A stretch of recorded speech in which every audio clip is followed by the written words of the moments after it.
now let's get into some email marketing do's, some general email marketing do's. Do you want to make sure that your website has an up-to-date privacy policy and that it's easily located in the footer because of different spam laws that are coming out?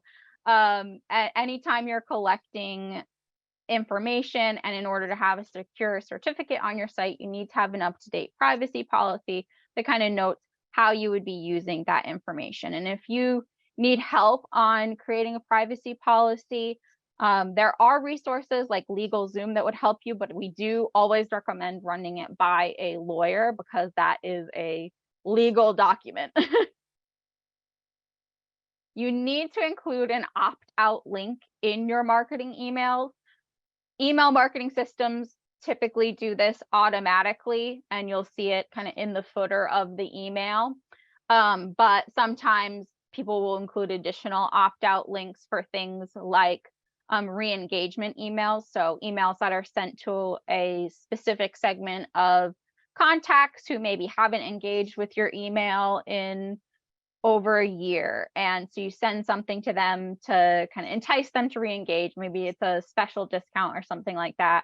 And in emails like that, people might say, you know, sign or come back for an extra like 10% off, or if you don't want to receive emails from us anymore, opt out here. And they make it a little bit more obvious, just to clean their list out a little bit and make sure that everyone that's receiving emails are people that want to be. You need to include your physical address in your email. So again, that's typically in the footer of your emails, and that's typically something that email marketing systems will facilitate. Naturally, you'll have to put in your company information, including your address, into your profile, for lack of a better word, on the email marketing system, and it will insert that automatically. You have to comply with relevant laws. So I say relevant because the laws are going to be different depending on where you're operating and doing business. So the US has CAN spam laws.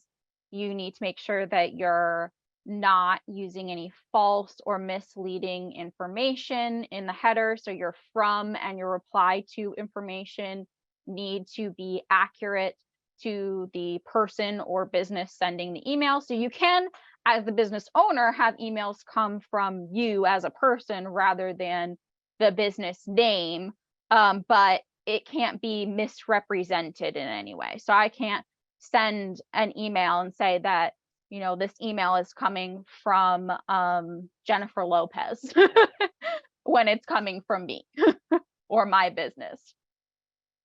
You can't use any deceptive subject lines or, oh,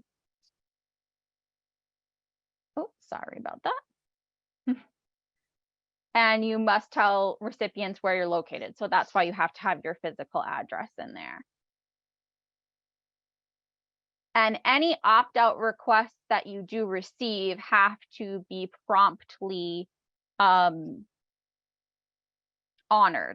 So again, most email marketing systems, if somebody opts out, that is all automatic and immediate. But there are, that you just be aware of that, especially if you, there are settings where if somebody, you know, can opt out of a particular list versus opting out of receiving all emails from you, you want to pay really close attention to those settings. There are also specific laws in Canada, the UK, and the EU, particularly the EU with the GDPR, the General Data Protection Regulation.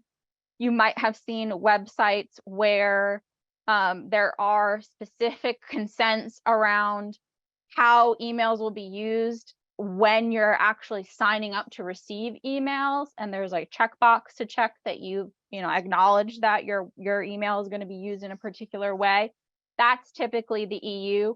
That's not currently required by the US, but it's something where if you're doing any sort of business with European customers, you will want to include, even though your business is in the US, you want to make sure that you are following the GDPR regulations. And all of these are linked, so when you receive these slides, you'll be able to click those links and learn more about those regulations. And now let's get into some don'ts.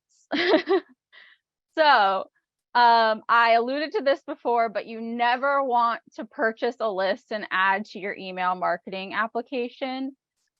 You really will run the risk of getting blacklisted on that email marketing system, because purchasing a list of contacts who did not consent to receive your emails can indicate to them that you're kind of spamming people.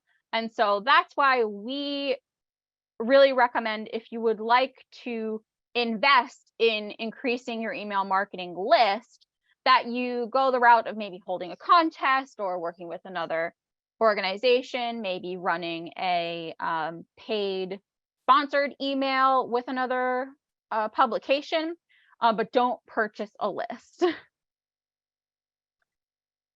Also, do not go into LinkedIn and just grab people's emails from their profiles.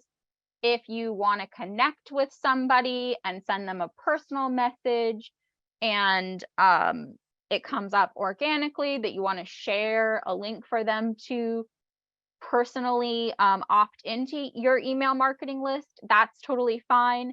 But you really should not copy an email address and input it into your system without that person giving consent. Again, don't just add everybody that you meet at a networking event to your email marketing application. That's why I mentioned, maybe adding the QR code to sign up for your emails on your business cards, so they can go ahead and consent to receiving those emails themselves, and you can still leverage that event to build your list. And again, don't collect any emails without having an updated privacy policy on your site.